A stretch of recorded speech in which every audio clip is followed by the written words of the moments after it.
Dios estableció la vida en principios de siembra y cosecha. Todo lo que tú haces, lo que tú dices, lo que tú accionas en el mundo natural, tiene una consecuencia, tiene un resultado. Y voy a empezar mencionando un estudio que se hizo en la Universidad de Harvard. Duró 10 años. Ellos se avientan a hacer proyectos así de 10, 20 años en un universo de 15,000 personas. Y esas 15,000 personas analizaron en el día a día, a día, toda la serie de cosas que estaban enfrentando y toda la serie de situaciones a las que estaban siendo expuestos y las decisiones que tomaban.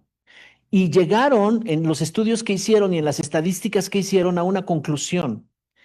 En promedio, el 75% de los problemas que tenían estas personas era debido a malas decisiones que tomaban. No era el diablo, no eran las personas externas, la culpa del gobierno, la culpa, no, no. 75% de los problemas que estaban enfrentando eran consecuencia de sus malas decisiones. Yo pregunto, si pudiéramos reducir ese porcentaje en nuestras vidas, ¿cuántos problemas no nos estuviéramos ahorrando por tomar buenas decisiones? Tremendo, ¿verdad? Qué difícil a veces tomar decisiones que van aún en contra de mis emociones, de mis pensamientos. Pero hay un mundo espiritual de tinieblas que está esperando a que decidamos, a que declaremos cosas negativas. Está esperando porque ellos, aunque no tienen poder, aunque les fue quitado el poder en la cruz del Calvario, aunque fueron vencidos y la escritura lo dice, aún así, la ignorancia de un hijo de Dios, el ignorar estas cosas, el no conocerlas, el no tomarlas en cuenta, el vivir del pasado con las estructuras de pensamiento del pasado y seguir hablando cosas negativas, ellos, perdón, utilizan nuestras declaraciones sabiendo que todo lo que tú dices y todo lo que tú haces se convierten en semillas que van a dar una cosecha. Así es que nuestras decisiones tienen consecuencias. Y muchas veces alguien puede estar pensando, yo decido esto, ¿verdad? Y a lo mejor Dios me libra de las consecuencias allá adelante. No podemos pensar en tomar una mala decisión y pensar que allá adelante no tendremos una consecuencia. Siempre habrá consecuencias, siempre. La buena noticia es que hay arrepentimiento disponible. La buena noticia es que Cristo murió por nosotros. La buena noticia es que nosotros podemos ir creciendo en entendimiento y en sabiduría. En la mañana hablaba yo con el grupo acerca de la fe. Y sabes, la fe, todo el capítulo 13 de Mateo, Dios me habló ahí tremendas cosas. Y la fe es como una semilla. Y dice Jesús que es como una semilla de mostaza que luego va creciendo y se convierte en un gran árbol, el más grande de todas las hortalizas. El asunto es que la fe es orgánica. La fe no es estática. La fe no es una cosa. La fe no es un pensamiento. La fe no es una idea. La fe es orgánica, está viva. A eso me refiero. Y si está viva, tiene que crecer. Y yo tengo que entender cómo crece la fe. Porque si todo ese capítulo 13, te lo dejo de tarea, de Mateo, está explicando acerca de la siembra, acerca de la semilla, acerca de la palabra que es como semilla, está hablando acerca de la fe, son todos esos factores que está usando Jesús para explicar la vida cristiana, para explicar que no te vaya mal en la vida, para explicar que el proyecto de matrimonio, de familia, de negocio vaya bien. Y entonces nos da principios poderosos, principios maravillosos para que los pongamos en práctica, pero es a través de la plataforma de la fe. Así que la fe puede estar debilucha. ¿Cuántos estarían dispuestos a dejar de comer 3 semanas? Nadie. Aun aunque nos pongamos muy espirituales y querramos hacer un ayuno de 40 días, está bien el ayuno, hablaremos más adelante de eso, pero no fuimos diseñados para que nuestro cuerpo deje de comer, a menos que haya una anomalía emocional, porque alguien que está en depresión puede dejar de comer. Alguien que esté enfocado en otras cosas, preocupado, puede dejar de comer, pero no por mucho tiempo. Pero como al espíritu lo dejamos todo flaco y lo dejamos ahí todo desnutrido. Y sabes, la única manera en que nuestro espíritu se fortalezca es a través de la fe. Y la única forma en que la fe puede ser alimentada es a través de exponernos a la palabra, exponernos a los ambientes. Tal vez alguno pensó que en lo que se estaba dando aquí en la adoración estaba bien, pero ya fue mucho, ya me cansé. Tal vez alguno pensó, o no. Es un ejemplo nada más. Y sí estábamos conectados y llévame más profundo y más profundo y más profundo, ¿sabes? Si estamos expuestos a los ambientes espirituales, a los ambientes del espíritu, a los ambientes de la palabra, mi fe se fortalece. Si estoy expuesto a la palabra de Dios, es como llevarla al gimnasio, que se alimente y luego lo pones en práctica. Mi fe se fortalece. Pero si yo solamente voy al gimnasio cada domingo, y estoy expuesto 1 hora a la palabra de Dios porque me volé la adoración. Es un ejemplo. Mi fe se va a poner fuerte y toda la semana me meto en el fluir de la vida, las cosas de la vida que yo debo atender y es necesario y todo eso, pero no tengo ninguna conexión con exponerme a los ambientes que van a hacer crecer mi fe. Y por lo tanto, como mi fe va a estar débil, no logro discernir, no logro conectar con los recursos que están disponibles para las necesidades que voy pasando, para las situaciones que necesito que Dios me explique, para las estrategias, para las soluciones. Y entonces soy víctima de las tinieblas, soy víctima de mis emociones y empiezo yo a sentirme mal. ¿Sabes? Recuerdo que una persona me decía hace muchos años, pastor, es que no sabe, me ha ido muy mal, estoy muy desanimado, muy deprimido. Ya que esté bien, voy a la iglesia. Y ese es un terrible error. Yo necesito exponerme al ambiente de la presencia de Dios. ¿Para qué? Para que yo pueda ser fortalecido. Así que sembrando el futuro es un tema muy importante. Porque Dios estableció la vida en principio de siembra y cosecha, causa y efecto. Por lo tanto, todo lo que hacemos trae una consecuencia, va a traer una consecuencia a nuestras vidas. ¿Cuántos están aquí conmigo? ¿No te he perdido todavía? No, ok. Las- la prosperidad de todas las cosas no viene por magia. La fe no es magia. La fe no es decir, sí tengo fe, pero me la he pasado mal todos estos meses. ¿Cómo? Eso es una incongruencia. Tengo fe, pero me va muy mal. Tengo fe, pero no puedo superar esto y aquello. Ok, entonces Santiago nos dice que esa fe que no obtiene resultados, que no obtiene fruto, es una fe muerta. Y la fe tiene que estar viva. Y la única manera de avivarla es que yo me exponga a los ambientes de la palabra, de la adoración, de su presencia, no solo el domingo, todos los días. Es una responsabilidad que yo tengo personal de alimentar mi fe, de alimentar mi fe, de ir a la palabra, de entender los principios, de entender revelación, de hablar la palabra, de ser confrontado con las situaciones de la vida y poner mi fe por delante y hablarle a la crisis, y hablarle al problema, hablarle a la tormenta, hablarle a lo que se levanta contra mí, hablarle a mis enemigos. Amén. Con fe. Cuando están en la tormenta y se aparece Jesús allá en medio del mar y Pedro dice, Señor, manda que yo vaya. O sea, ese aventado del Pedro, ¿verdad?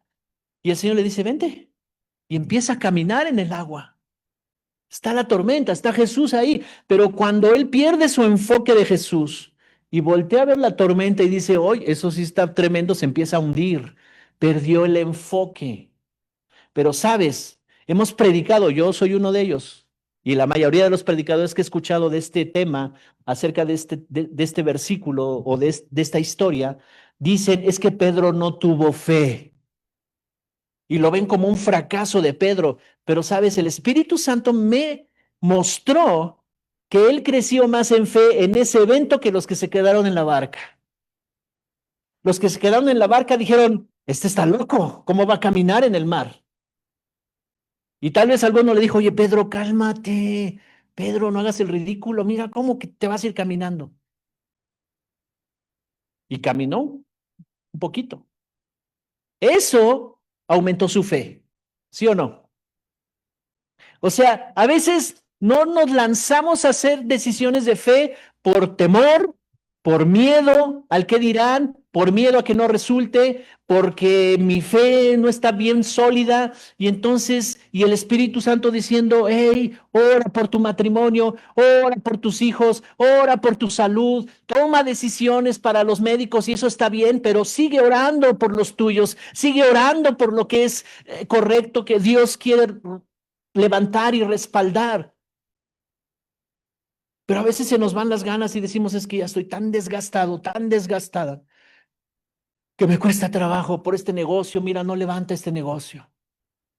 No sirvo para esto. Y entonces empezamos a quejarnos.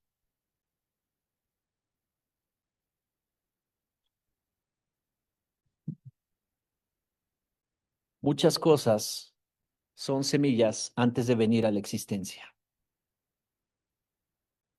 Lo repito, muchas cosas que quieres ver en tu vida son semillas antes de venir a la existencia.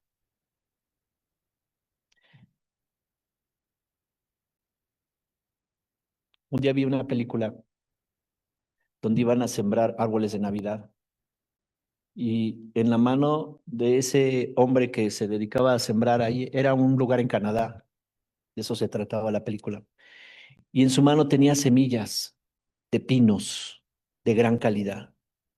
Y a mí me impactó mucho porque él dijo estas palabras, mira, aquí tengo un bosque. Y la señorita dijo, no, esas son semillas, no es un bosque.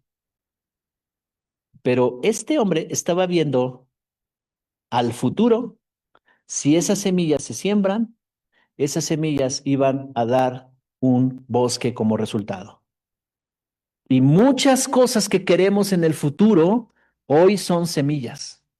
Muchas cosas que queremos lograr en el futuro ahorita son semillas. Y ahorita es como nosotros necesitamos entender y aprender cómo cultivar esas semillas, cómo darle fuerza a esas semillas, ¿verdad? Para que crezcan y lleven mucho fruto.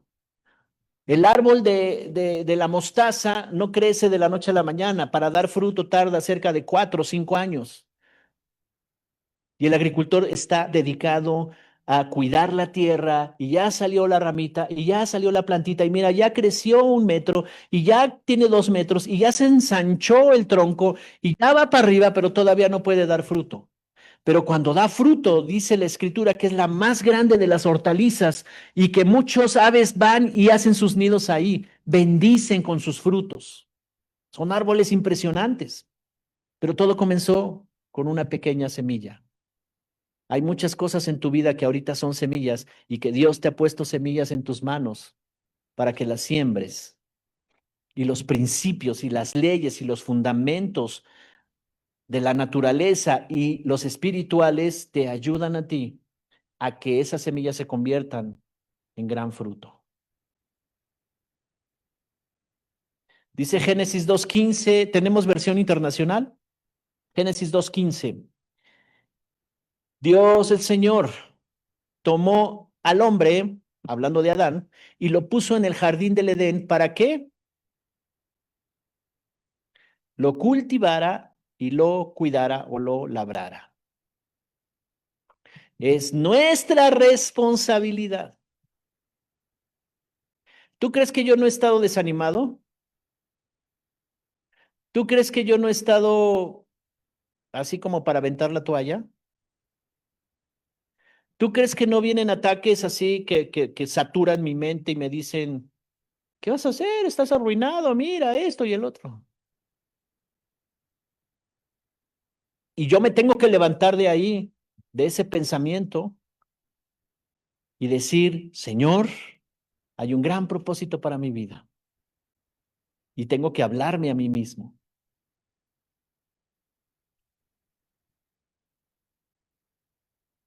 Dios tomó a Adán y lo puso en el huerto del Edén para que lo cultivara. Adán fue establecido en un lugar de la presencia de Dios. Edén significa lugar de la presencia de Dios.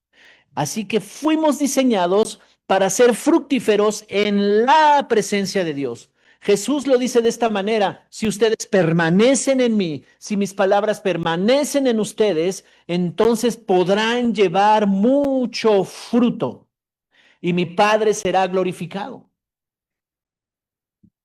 Desde el principio, ese fue el diseño de Dios.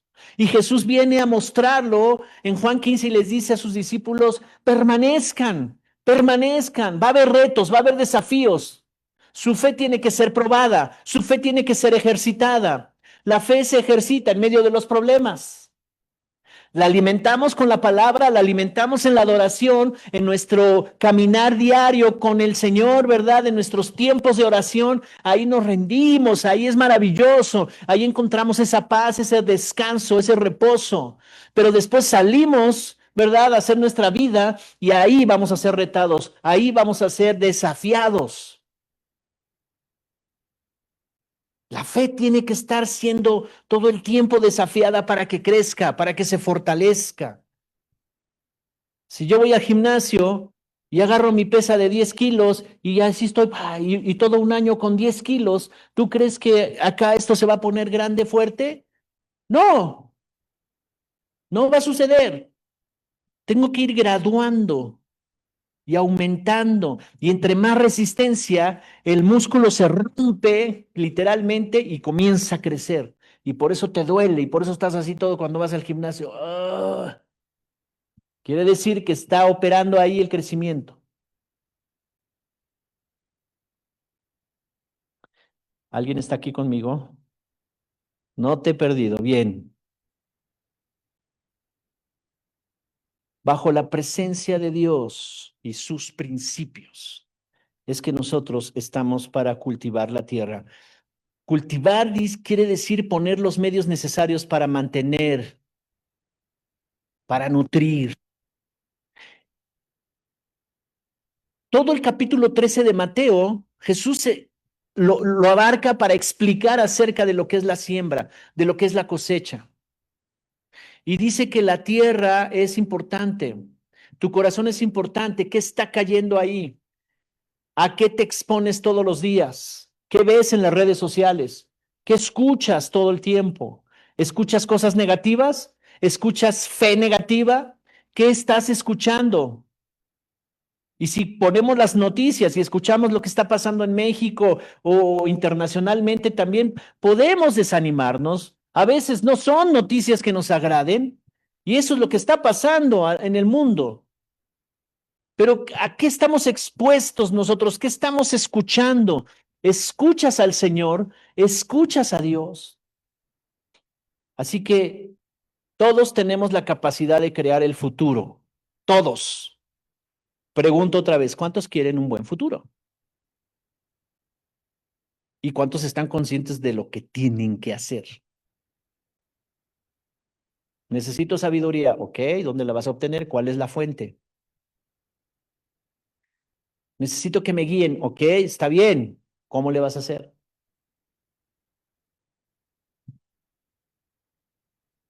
Veía una entrevista que le hicieron a un hombre que ha escrito de liderazgo, cerca de 90 libros de liderazgo, tiene 50 años escribiendo acerca de estas cosas, él tiene como 70 y tantos de edad.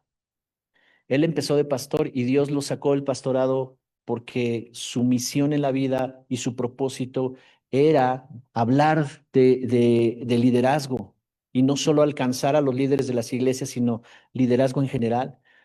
Y ha sido de mucha influencia, mucha influencia.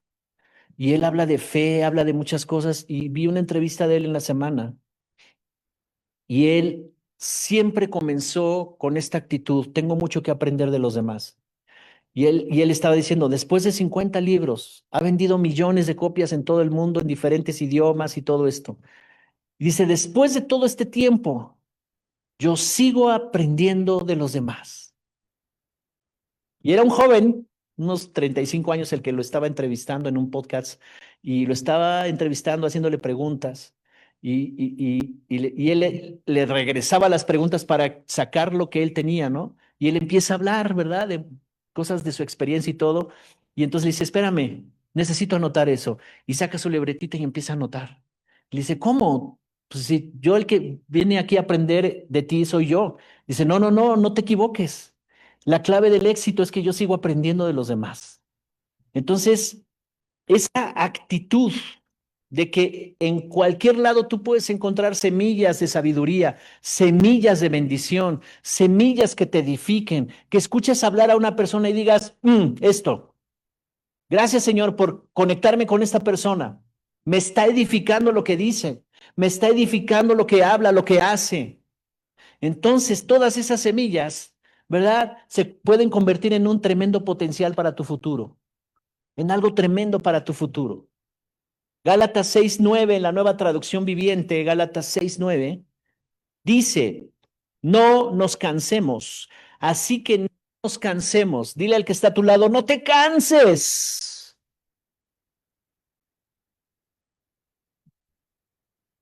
No te canses, Aranza. No te canses. ¿De qué? De hacer el bien. Está diciendo que el bien es una buena semilla. Porque dice, a su debido tiempo cosecharemos numerosas bendiciones si no nos damos por vencidos. Lo que está diciendo que hacer el bien es una buena semilla. Discierne la semilla, identifica la buena semilla y siémbrala. No importa con quién. El amor es la semilla más poderosa que existe en el universo y que puede dar fruto en cualquier clase de terreno. Por muy áspero y por muy duro que sea ese terreno, siembra, cultiva. Y el brusco se va a ir ablandando, se va a ir ablandando. Es la mejor semilla que tú puedes sembrar. No nos cansemos de hacer el bien. Si yo perdono, estoy haciendo el bien. Si yo doy oportunidades en la vida, estoy haciendo el bien. Si yo oro por los demás, estoy haciendo el bien. A nadie se le ocurrió en los tiempos de Jesús que el enemigo debía de ser tratado de otra manera. Y Jesús dijo, antes en la ley el enemigo era tratado ojo por ojo y diente por diente, pero ahora yo les digo que a sus enemigos los traten de esta manera, ámenlos, bendíganlos, oren por ellos. Y si puedes hacer algo, hazlo. Y los dejó de todos los que estaban escuchando ahí. No te canses de hacer el bien. Esta es una semilla maravillosa que puede crear un futuro. Estamos hablando del tema sembrando el futuro. Y el apóstol nos enseña, el apóstol Pablo, el poder de este principio. Si haces el bien, a su tiempo cosecharás. Pero si no haces lo correcto, también tendrás una cosecha. Segunda de Corintios 9:6 al 8.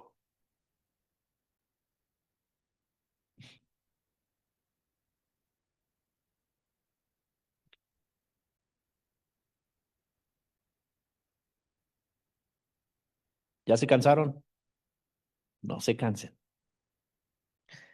Dice, pero recuerden esto, estoy leyendo la versión Reina Valera contemporánea, si me puedes poner la 60, que es la más cercana, ¿no? Es muy parecida. Dice, pero recuerden esto, el que poco siembra, poco cosecha, y el que mucho siembra, mucho cosecha. Cada uno debe dar según lo que haya propuesto en su corazón, y no debe dar con tristeza ni por necesidad, porque Dios ama a quien da con alegría o al dador alegre. Y Dios es poderoso como para que abunden ustedes toda gracia, para que siempre en toda circunstancia tengan todo lo necesario y abunde en ustedes toda buena obra. Todos los generosos digan amén. No te canses.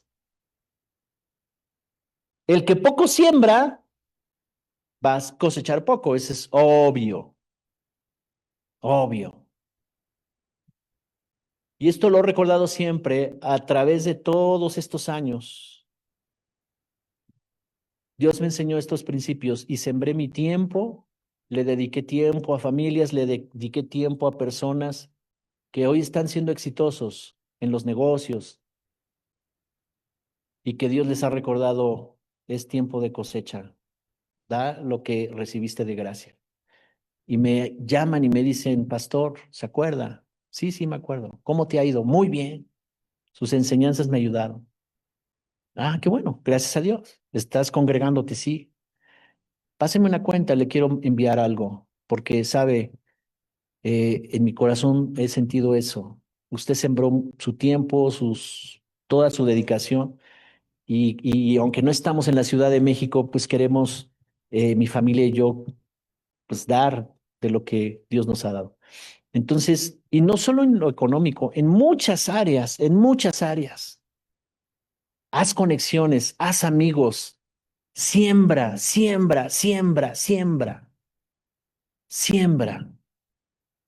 No te canses, eso sembrando, porque todo a su tiempo vendrá en una cosecha multiplicada para tu vida. Así que en estos textos, el apóstol Pablo nos enseña el poder de las leyes de la siembra. Todo lo que haces y todo lo que dices es una semilla, y hay leyes que hacen que funcionen. Así es que te voy a hablar de algunas leyes de la siembra. La primera es la ley de la proporción. La acabo de leer. La ley de la proporción dice en 2 Corintios 9:6, recuerden esto, el que poco siembra, poco va a cosechar, y el que mucho siembra, mucho va a cosechar. Parece sencillo, pero a la hora de estar en el terreno de golpear al egoísmo, de golpear, ¿verdad? La avaricia, de golpear todas estas cosas, en ese momento es que nosotros debemos entender, ¿ok? Esto se está dando porque es necesario que yo siembre. Amén.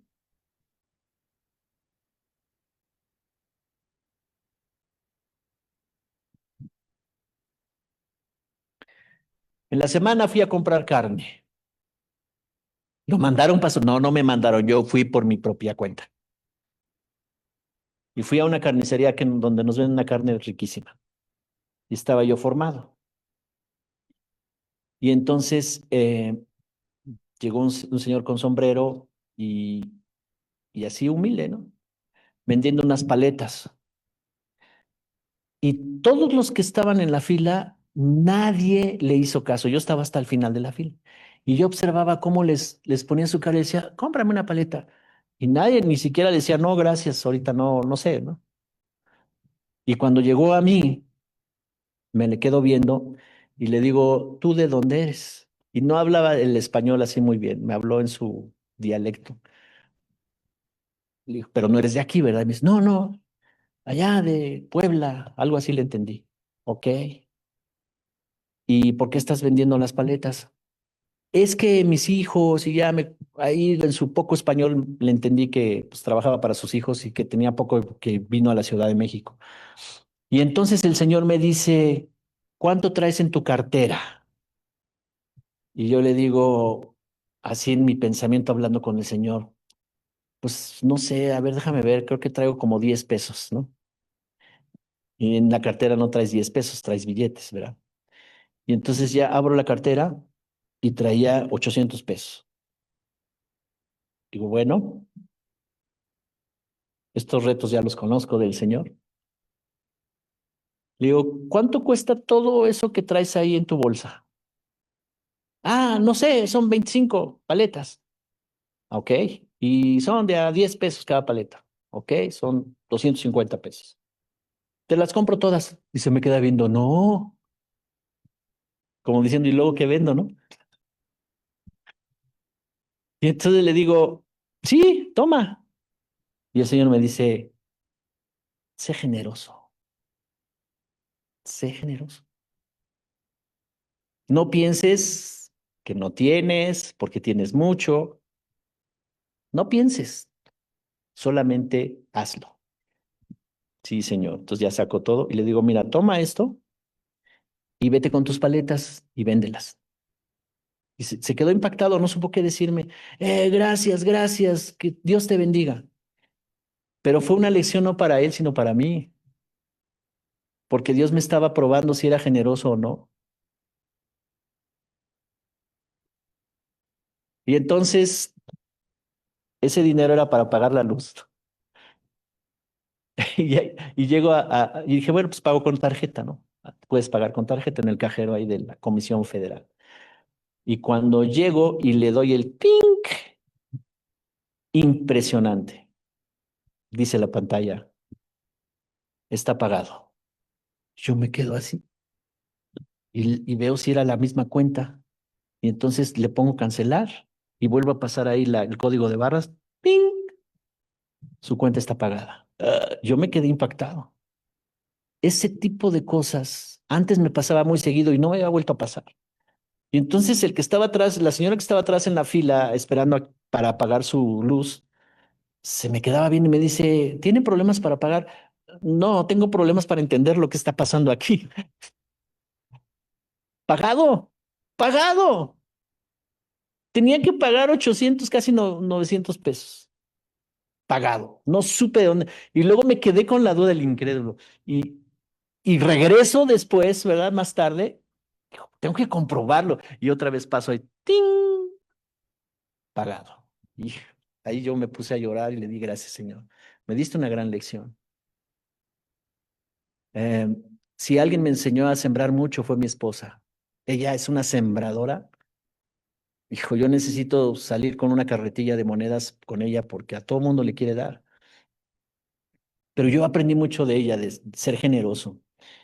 Y sabes, este principio es poderoso. La manera en que siembras será la manera en que vas a cosechar.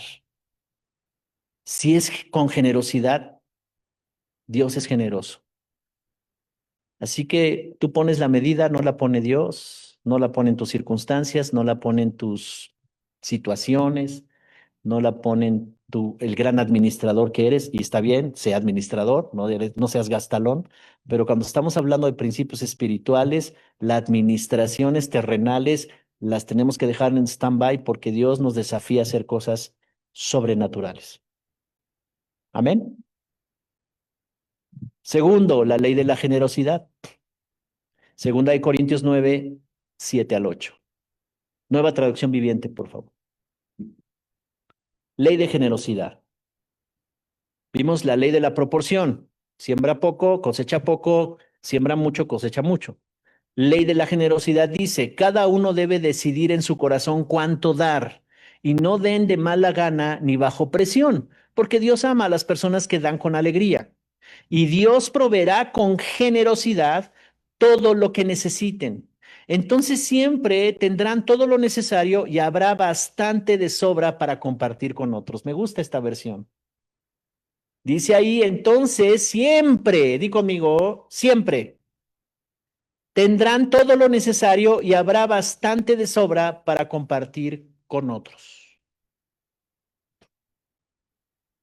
¿Sabes que algunos niños, no digo nombres, pero son niños, se me acercan y me dicen, pastor, aquí está mi diezmo? Y entonces yo lo recibo y le digo, ok, gracias Señor por este diezmo que está dando y haz prosperar a su casa, a su familia. Lo que sigue es que lo metan en un sobre. Pero, ¿sabes? El tener este entendimiento desde niños en nuestros hijos es algo poderoso. Les estás enseñando un principio poderoso. Amén. La ley de la generosidad dice, cada uno debe decidir en su corazón cuánto dar. Esa es la ley de la generosidad. 3, la ley del sembrador. Segunda de Corintios 9:10. Versión Reina Valera contemporánea, 60. Segunda de Corintios 9:10 dice, y aquel que da semilla al que siembra y pan al que come, proveerá los recursos de ustedes y los multiplicará, aumentándoles así sus frutos de justicia. En otras palabras, vuélvete un sembrador de esos violentos y nunca te va a faltar semilla. Jamás. Dios ve un instrumento de honor ahí, lo ve, lo detecta en una iglesia y dice, este es bárbaro, este es generoso, este no se detiene, ¿sabes? Entonces él califica para recibir semilla, porque Dios da semilla al que siembra. Al que no siembra, pues bueno, tendrá el producto de su trabajo, sí, por supuesto, pero no va a haber más semilla. Y no solo hablo en el tema de diezmos ofrendas, no lo tenemos que limitar, es un principio. O sea, si tú amas a la gente, si tú ayudas a la gente, hay una fuente poderosa que está conectada del trono de Dios a tu corazón, que todo el tiempo va a haber abundancia de amor, abundancia de favor, abundancia te va a permitir ver donde hay una necesidad para ayudar, va a haber abundancia. Pero a alguien que no siembra no lo va a poder ver. A alguien que es egoísta y nada más está ensimismado viendo sus problemas, no puede ayudar a otros. Pero el llamado que Dios hace a sus hijos es para ser de bendición a los demás. Y Dios te da más.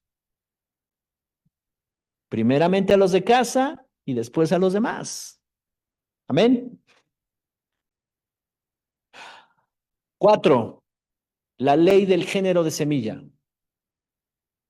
Gálatas 6:7. Reina Valera contemporánea. O 60, perdón. Dice, no se engañen, no os engañéis, no se engañen. Dios no puede ser burlado. Todo lo que el hombre siembre, eso cosechará. Y luego dice, el que siembra en el espíritu, el que siembra para la carne cosechará corrupción. El que siembra para el espíritu cosechará vida eterna. Entonces hay dos calidades de semilla y tú y yo necesitamos discernir qué estamos sembrando. Si yo siembro para intereses personales, egoístas, avaros, o siembro en el espíritu, porque son dos calidades diferentes, son dos naturalezas de la semilla. Y la calidad o la naturaleza de tu cosecha la determina la naturaleza de tu semilla. Si siembras buena semilla, tienes una cosecha de buena calidad. Por eso no falla, no te canses. A veces parece que ya no aguanto más. No es de aguantar, es de fortalecerse en el Señor y seguir sembrando, y seguir sembrando, y seguir sembrando. Justo ayer mi esposa se me queda viendo y me dice, ¿cómo cuántas veces me has perdonado? Y le digo, en esa área del gimnasio estoy bien fortalecido. Ay, payaso, pues tú me preguntaste. Ha sido un perdón vitalicio diario, diario, diario. Y no porque ella haga cosas malas, no. Porque hay cosas que no nos ponemos de acuerdo. Y entonces hay fricciones. Y yo se la regresé y le digo, bueno, ¿y tú cuántas veces me has perdonado? Como 7 más o menos, ¿no? Porque no cometo muchos errores.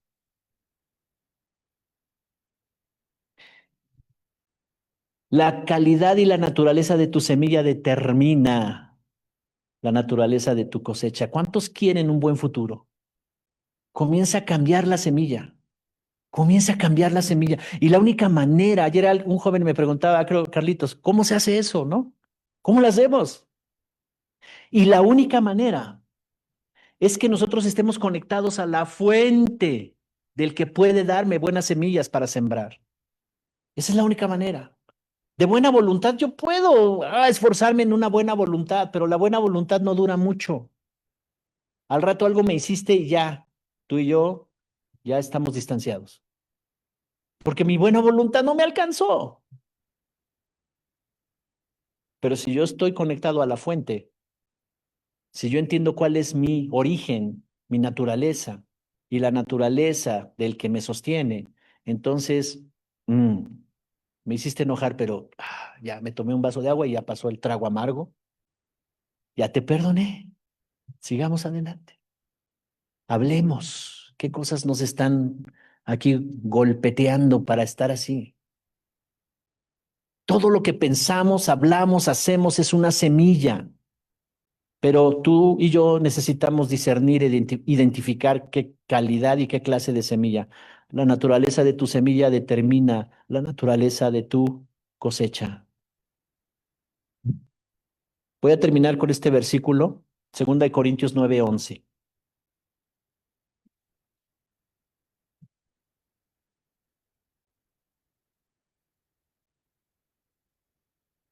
Segunda de los Corintios.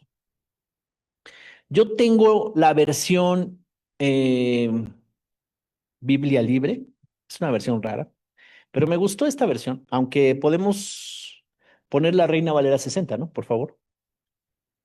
¿Qué dice la Reina Valera 60? Alguien que tenga una voz así de locutor y que me la lea así, voz varonil y que diga, a ver, pastor, yo voy a leerla. Carlitos, a ver, dale.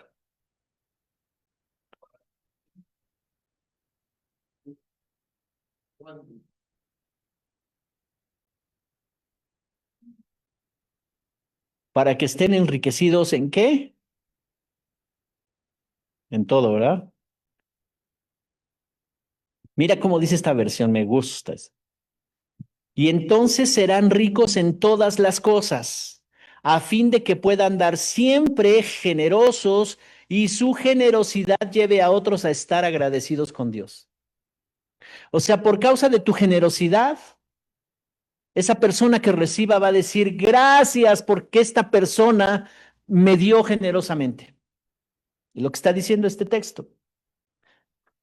Pero dice, serán ricos en todas las cosas. ¿En qué cosas?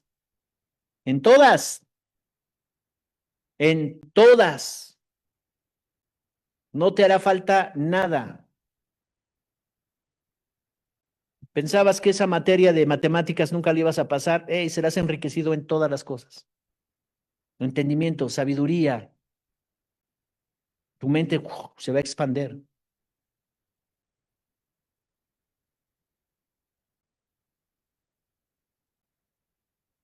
El Espíritu Santo me dijo, toma esta versión de la Biblia, New King James, y léela en voz alta. Y empecé a entender todo, todo, todo, todo. A la semana siguiente fue mi examen de inglés y cuando estábamos en el listening, empecé a entender todo. Había ciertas cosas que yo tenía mis fortalezas con el idioma. Yo me quedé asombrado. Es una obra del Espíritu Santo. Es una obra de Él.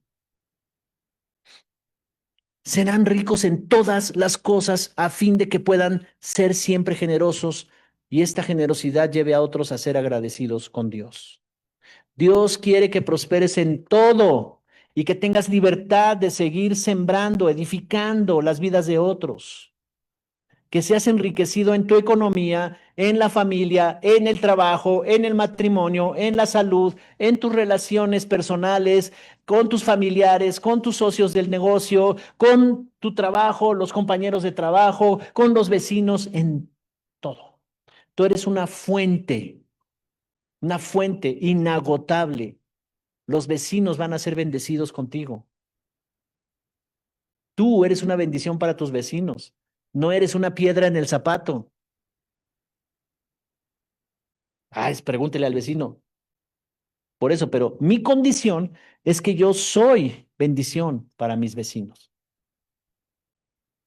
Cuando llegamos a vivir a la casa donde estamos, el vecino de este lado, así se me quedaba viendo, así medio gruñón y todo. Y un día vinieron los de la Comisión Federal de Electricidad a arreglar su medidor y el mío y todo, y él no estaba. Y el chico este me dijo, si no está el propietario, yo no puedo hacer nada. Le dije, por favor, mira, no está, pero él me encargó que por favor le arreglaras. "Oh, no, es que no puedo hacer. Usted firma por él, sí, yo firmo, no te preocupes." Entonces ya le cambian su medidor y todo, y estaban ya terminando cuando él llega en su carro. Y me dice, ay, gracias, vecino. Mira, desde ese día él cambió su actitud conmigo. Su cara de gruñón se acabó. Y no fue mucho que tuve que hacer, ¿verdad? Nada más pedirle al cuate este trabajador que lo esperara, ¿no? Y que pues, le fuera instalando su medidor. Podemos hacer cosas por las personas. Ahora, estaba la comida servida. La pastora me dijo, ya, vente a comer.